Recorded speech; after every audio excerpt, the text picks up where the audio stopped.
আজকে দশম শ্রেণীর চ্যাপ্টার নাম্বার 8 লম্ববৃত্তাকার চোঙ। আগের ভিডিওতে আমি কিছু প্রয়োগের অঙ্ক করিয়েছিলাম। আজকের ভিডিওতে আমরা কোষে দেখি যে সমস্ত প্রবলেম আছে সেই সমস্ত প্রবলেম সলভ করব। কোশ্চেন নাম্বার 1 কি দেওয়া আছে, পাশের চিত্রের ঘনবস্তুটি দেখো ও নিচের প্রশ্নের উত্তর দাও। ছবির ঘনবস্তুটির ড্যাশটি তল আছে, মানে কতগুলো তল আছে। তো আমি যখন তোমাদের কনসেপ্ট দিয়েছিলাম সেখানে বলেছিলাম যে একটা লম্ববৃত্তাকার চোঙের ওপরের তল এবং নিচের তল দুটো কী হয়, সমতল হয়, এবং পার্শ্ববর্তী যে তল থাকে বা পাশের যে তল থাকে সেটাই আমাদের বক্রতল। তাহলে ছবির ঘনবস্তুটির তিনটি তল আছে, দুটি সমতল এবং একটি বক্রতল। ছবির ঘনবস্তুটির একটি বক্রতল এবং দুটি সমতল আছে। ওকে, পরবর্তী কোশ্চেন নাম্বার 2 কি দেওয়া আছে, তোমার বাড়ির 5টি ঘনবস্তুর নাম লেখো যাদের আকার লম্ববৃত্তাকার চোঙ। তো লম্ববৃত্তাকার চোঙের যে আকার, ওই আকারের কিছু ঘনবস্তুর নাম, যেমন পেনদানি, তোমরা জানো পেন স্ট্যান্ড যেটা, ড্রাম, পাইপ হতে পারে, পিলার মানে আমাদের বারান্দায় বা বাড়ি তৈরির ক্ষেত্রে যেটা দেখা যায় পিলার তৈরি হয়, লম্ববৃত্তাকার পিলার, এবং গ্যাস সিলিন্ডারের যে লম্ববৃত্তাকার যে অংশ সেটি হচ্ছে আমাদের লম্ববৃত্তাকার চোঙের একটা শেপ। ওকে, নেক্সট কোশ্চেন নাম্বার 3, স্টিলের পাতলা চাদর দিয়ে তৈরি ঢাকনা সমেত একটি ড্রামের ব্যাসের দৈর্ঘ্য 28 সেন্টিমিটার। ড্রামটি তৈরি করতে যদি 2816 অর্থাৎ 2816 বর্গ সেন্টিমিটার চাদর লাগে, তবে ড্রামটির উচ্চতা কত ছিল? তো এখানে একটা আমাদের ড্রামের ছবি আঁকা হয়েছে, ঠিক আছে। তো ড্রামের এখানে ব্যাসার্ধ কত নেওয়া হয়েছে, আর উচ্চতা কত নেওয়া হয়েছে, এইচ। ধরি ড্রামের ভূমির ব্যাসার্ধ 8 সেন্টিমিটার এবং উচ্চতা 8 সেন্টিমিটার। আমাদের দেওয়া আছে ব্যাস কত, 28 সেন্টিমিটার দেওয়া আছে, তাহলে 2r সমান 28, অতএব আর ইকুয়াল টু কত হবে, আর ইকুয়াল টু হয়ে যাবে 14 সেন্টিমিটার।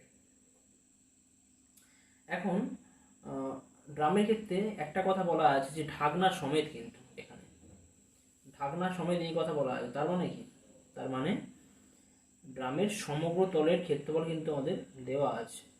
ক্ষেত্রে ড্রামটির সমগ্র তলের ক্ষেত্রফলের ফর্মুলা কি হয়, এটা দেওয়া আছে কত, 2816 এত বর্গ সেন্টিমিটার।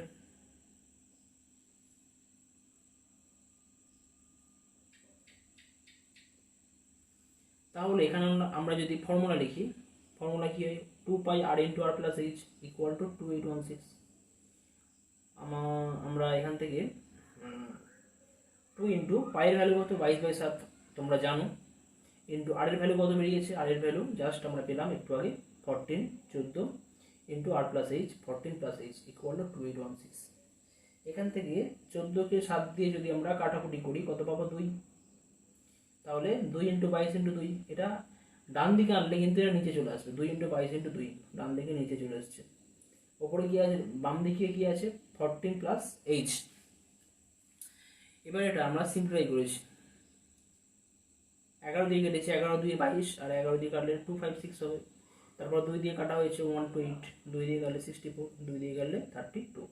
সুতরাং কি পাওয়া গেল, 14 plus H equal two 32, H equal two 32 minus 14, অতএব এইচ ইকুয়াল টু 18 সেন্টিমিটার। সুতরাং ড্রামটির উচ্চতা কত ছিল, 18 সেন্টিমিটার। তো এক্ষেত্রে যদি আমরা এই প্রবলেমটা সমগ্রতলের ক্ষেত্রফল না ধরে যদি শুধুমাত্র বক্রতলের ক্ষেত্রফল ধরে করি, অর্থাৎ 2 পাই আর এইচ ধরে যদি করা হয়, তখন কিন্তু আমাদের অ্যান্সার কিন্তু 32 আসবে, যেটা অনেক বইতে আছে। কিন্তু এখানে যে প্রবলেম দেওয়া রয়েছে সেই প্রবলেম ওয়াইজ কিন্তু আমাদের সমগ্র তলের ক্ষেত্রফল ধরে এই প্রবলেম সলভ করতে হবে, আর সেক্ষেত্রে অ্যান্সার আসবে 18 সেন্টিমিটার। কিন্তু যদি আমরা ভুলবশত 2πrs ধরে করি তখন অ্যান্সার হচ্ছে 32, যেটা আমাদের অনেক বইতে অ্যান্সার রয়েছে, কিন্তু এটা অ্যাকচুয়ালি ভুল। ঠিক আছে, ওকে, নেক্সট আমরা পরের কোশ্চেনে আসবো। কোশ্চেন নাম্বার 4 কি দেওয়া আছে, একটি ঘরের বারান্দায় 5.6 ডেসিমিটার ব্যাসের এবং 2.5 মিটার লম্বা দুটি লম্ব বৃত্তাকার পিলার ঢালাই করতে কত ঘন ডেসিমিটার মশলা লাগবে হিসাব করি। তো এখানে কত ঘন ডেসিমিটার, আর ঘন ডেসিমিটার মানে তোমরা জানো, সেক্ষেত্রে আমাদের কী বার করতে হয়, বর্গ ক্ষেত্রফল নাকি আয়তন। ঘন মানে আমরা কি জানি, আয়তন, সুতরাং এক্ষেত্রে আমাদের আয়তন নির্ণয় করতে হবে। ওকে, পরে এই প্রবলেমে আরও একটা পার্ট আছে, প্রতি বর্গমিটার 125 টাকা হিসাবে পিলার দুটি প্লাস্টার করতে কত খরচ হবে। আমি সেকেন্ড পার্ট পরে করছি, পরে বলছি আমি, প্রথমে আমরা ফার্স্ট পার্টটা করব। ওকে, তো এখানে আমি দুটো পিলার নিয়েছি, ছবি আঁকা আছে, যাদের প্রত্যেকের ব্যাসার্ধ কত নেওয়া হয়েছে, আর একক, বা আমি এখানে 8 ডেসিমিটার, আমি ডেসিমিটারে করছি, আমাদের অ্যান্সারটা এখানে ডেসিমিটারে ওরা বার করতে বলেছে, তো আমি এখানে ব্যাসার্ধ 8 ডেসিমিটার ধরে নিয়েছি। কিন্তু ব্যাস কত দেওয়া আছে, ব্যাস দেওয়া আছে 5.6, তাহলে 2r সমান 5.6 ডেসিমিটার, তাহলে 8 সমান কত হয়ে যাবে, 5.6/2 সমান 2.8 ডেসিমিটার। প্রতিটি পিলারের উচ্চতা দেওয়া আছে, কত দেওয়া আছে, h, আমি ধরে নিচ্ছি h, উচ্চতা যদি h হয় তাহলে h = 2.5 মিটার, কিন্তু আমরা ডেসিমিটার অ্যান্সার বার করবো, তাহলে মিটারকে ডেসিমিটার করতে গেলে কি করতে হয়, 10 দিয়ে গুণ করতে হয়। আমরা জানি কিমি, হেমি, ডেকামি, মি, ডেসিমি, সেন্টিমি, মিলিমি, তো মিটার থেকে ডেসিমিটার করতে গেলে 10 দিয়ে গুণ করতে হয়। তো 2.5কে যদি 10 দিয়ে গুণ করি আমরা কত পাবো, 25 ডেসিমিটার। ওকে, তাহলে প্রতিটি পিলারের ভূমির ব্যাসার্ধ কত, 2.8 এবং উচ্চতা কত, 25 ডেসিমিটার। ওকে, এখন দুটি পিলার তৈরি করতে মোট মশলা কত লাগবে, আমি বলেছিলাম এখানে আয়তন দরকার, তো আয়তনের ক্ষেত্রে আমাদের কি মনে রাখতে হবে না, এখানে দুটি পিলার যেহেতু, তাহলে 2 গুণিতক কি হবে, প্রতিটি পিলারের আয়তন।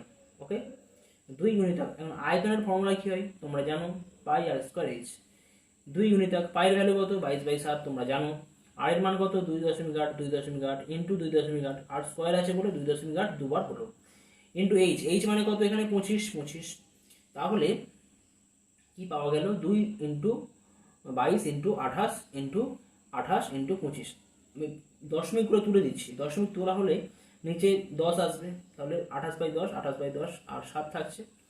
যদি আমরা কাটাকুটি করি, কাটাকুটি করলে আমরা কি অ্যান্সার পাবো, 1, 2, 3, 2 ঘন ডেসিমিটার।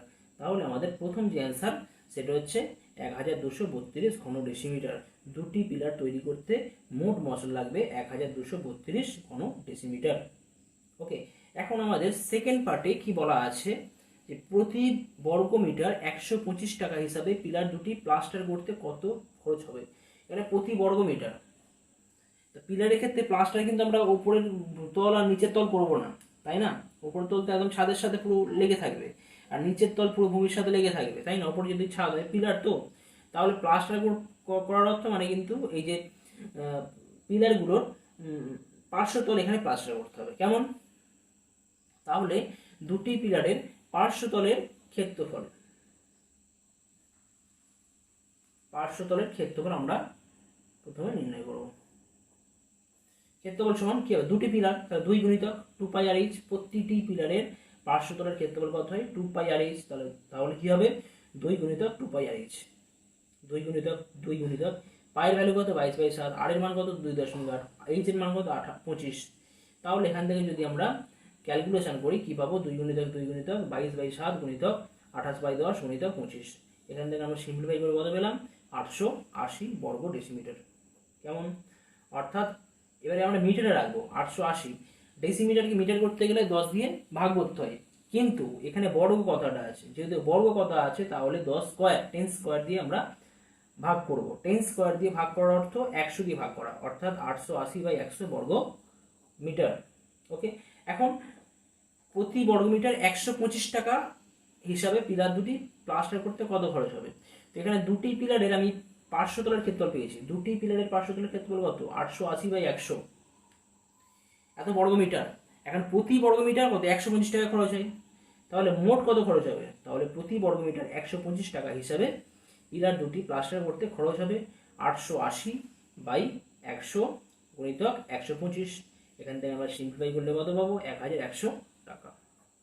ঠিক আছে, অনেক বইতে হয়তো আমাদের অ্যান্সারের ক্ষেত্রে একটু ডিস্টার্ব থাকতে পারে, 2200 টাকা থাকতে পারে, সেটা কিন্তু অনেক ক্ষেত্রে ভুল। ঠিক আছে, তো এখানে অ্যান্সার হবে 1100 টাকা। পরবর্তী কোশ্চেন নাম্বার 5, 2.8 ডেসিমিটার দৈর্ঘ্যের অন্তর্ব্যাস বিশিষ্ট এবং 7.5 ডেসিমিটার লম্বা একটি জ্বালানি গ্যাস সিলিন্ডারে 15.015 কিগ্রা গ্যাস থাকলে প্রতি ঘন ডেসিমিটার গ্যাসের ওজন কত? অর্থাৎ এখানে আমাদের গ্যাসের টোটাল ওজন দেওয়া আছে 15.015 কিলোগ্রাম, তাহলে প্রতি ঘন ডেসিমিটার গ্যাসের ওজন কত? অর্থাৎ এখানে কিন্তু আমাদের টোটাল গ্যাসের আয়তনটা বার করতে হবে। ঠিক আছে, তো ধরে নেওয়া হচ্ছে, ধরি গ্যাসের সিলিন্ডারের অন্তর ব্যাসার্ধ 8 ডেসিমিটার। ওকে, আমাদের ব্যাস দেওয়া আছে কত? 2.8। তাহলে এখান থেকে আর এর ভ্যালু পাবো, আর এর ভ্যালু কত হবে? 1.4 ডেসিমিটার। উচ্চতা এইচ হলে এইচ এর মান কত দেওয়া আছে? 7.5, তাহলে এইচ হবে 7.5 ডেসিমিটার। এখন গ্যাসের আয়তনের ফর্মুলা কি তোমরা জানো? কি ফর্মুলা হয়? পাই আর স্কোয়ার এইচ। এখানে পাই আর স্কোয়ার এইচ। পায়ের মান কত? 22/7। আর এর মান কত? 1.4। দুবার বসানো হবে, স্কোয়ার আছে বলে 1.4 ইন্টু 1.4। এইচ এর মান কত? 7.5। এবার আমরা সিম্পলিফাই করেছি, 1.4 থেকে দশমিক তুলে দিলে নিচে 10, দশমিক তুলে দিলে 10 ইন্টু দশমিক তুলে দেওয়া হলে নিচে 10। এটা সিম্পলিফাই করে কত পাচ্ছি? 462/10 ঘন ডেসিমিটার। ঠিক আছে, এখন আমাদের কি দেওয়া আছে? অর্থাৎ টোটাল আমরা আয়তন কত পেলাম না? 462/10 ঘন ডেসিমিটার। তো এখন আমাদের টোটাল কিলোগ্রাম কত ওজন দেওয়া আছে? 15.015 কিগ্রা দেওয়া রয়েছে টোটাল ওজন। অর্থাৎ কি বলতে পারি আমরা যে 462/10 ঘন ডেসিমিটার গ্যাসের ওজন কত? 15.015 কিলোগ্রাম। এখন তাহলে 1 ঘন ডেসিমিটার গ্যাসের ওজন কত হবে? জাস্ট দিয়ে ভাগ করতে হবে, ভাগ করলে কি পাবো? 15.015 বাই 462/10। এবার 10টা যেহেতু নিচে আছে, একদম নিচে আছে, তাহলে ওটা উপর উঠে যাবে, ভাগের যে নিয়ম, উপর উঠে গেলে আমাদের 10 শূন্য আমরা ক্যান্সেল করতে পারি, একটা করে শূন্য, আর এটা আমি যদি ভাগ করে কিন্তু আমরা পাবো 0.325 কিলোগ্রাম। 0.325 কিলোগ্রাম। আর কিলোগ্রাম থেকে গ্রামে প্রকাশ করছি, আমাদের অ্যান্সার যদি গ্রামে থাকে তাহলে আমরা কিলোগ্রামকে গ্রাম করতে গেলে কত দিয়ে গুণ করতে হয়? আমরা জানি 1000 দিয়ে গুণ করতে হয়। 1000 দিয়ে গুণ করলে দশমিকটা উঠে যাবে, অর্থাৎ 325 গ্রাম আমাদের অ্যান্সার হবে। ওকে, নেক্সট কোশ্চেন নাম্বার 6 আমি পরবর্তী ভিডিওতে করে দেখাবো। কোশ্চেন নাম্বার 7 এখন আমি বলছি। একমুখ খোলা একটি লম্ববৃত্তাকার পাত্রের সমগ্র তলের ক্ষেত্রফল 2002 বর্গ সেন্টিমিটার। পাত্রটির ভূমির ব্যাসের দৈর্ঘ্য 14 সেন্টিমিটার হলে পাত্রটিতে কত লিটার জল ধরবে? তো এখানে কি বলা আছে না, একমুখ খোলা একটি লম্ববৃত্তাকার পাত্রের সমগ্র তলের ক্ষেত্রফল দেওয়া আছে। এখানে কিন্তু ওপরের মুখ খোলা আছে আর সমগ্র তলের ক্ষেত্রফল দেওয়া রয়েছে, তার মানে সেক্ষেত্রে কিন্তু ওপরের মুখটা বাদ দিয়ে আমাদের সমগ্র তলের ক্ষেত্রফল কাউন্ট করতে হবে। কেমন? পাত্রটির ভূমির ব্যাসের দৈর্ঘ্য 14 সেন্টিমিটার হলে পাত্রটির কত লিটার জল ধরে? তো ভূমির ব্যাসার্ধ যদি 8 সেন্টিমিটার হলে এবং উচ্চতা যদি 8 সেন্টিমিটার হয়, তাহলে 2r সমান কত? 14 সেন্টিমিটার দেওয়া আছে, তাই তো 2r সমান 14 দেওয়া রয়েছে, তাহলে আর এর মান কত? 7। সুতরাং আমাদের যে শর্তানুসারে আমরা কি বলতে পারি?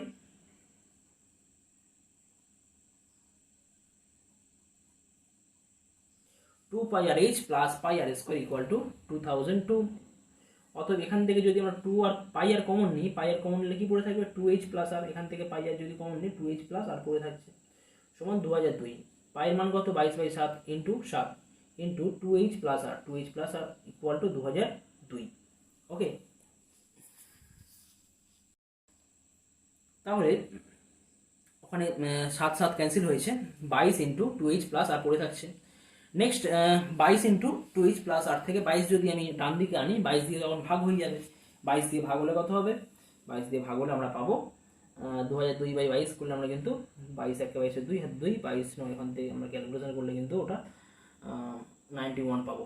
ঠিক আছে, তাহলে 2h plus 7 equal to 91, 2h equal to 91 minus 7 84, h equal to কত হবে? 84/2, অর্থাৎ h ইকুয়াল টু 42 সেন্টিমিটার। সুতরাং আমরা এখন কি বার করবো, আয়তন বার করবো। আয়তন আমাদের লিটারে বার করতে হবে। ওকে, তো আমাদের আমরা ব্যাসার্ধ জানি এবং উচ্চতা জানি এখানে। তাহলে আয়তনের ফর্মুলা কি হয়, পাই আর স্কোয়ার এইচ। পাই আর স্কোয়ার পাইয়ের মান কত 22/7, আর এর মান কত 7, তাহলে 7 × 7 × এইচ এর মান কত 42। আমরা যদি কাটাকুটি করি করলে আমরা পাচ্ছি 6,468 ঘন সেন্টিমিটার। সেন্টিমিটার থেকে ডেসিমিটারে প্রকাশ করবো, কারণ আমরা জানি এই রিলেশন যে 1 ঘন ডেসিমিটার সমান 1 লিটার, এটা হয়। তো তাহলে আমরা যে আমাদের সেন্টিমিটার ছিল, সেন্টিমিটার থেকে আমরা লিটার ট্রান্সফার করবো, আর সেন্টিমিটার থেকে লিটার ডেসিমিটার করতে গেলে আমরা জানি 10 দিয়ে ভাগ করতে হয়।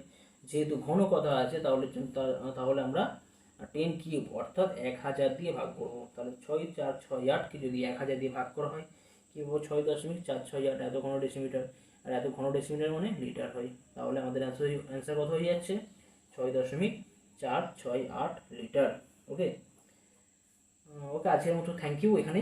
আর পরবর্তী ভিডিওতে আমরা আরও কিছু প্রবলেম নিয়ে আলোচনা করব। ওকে।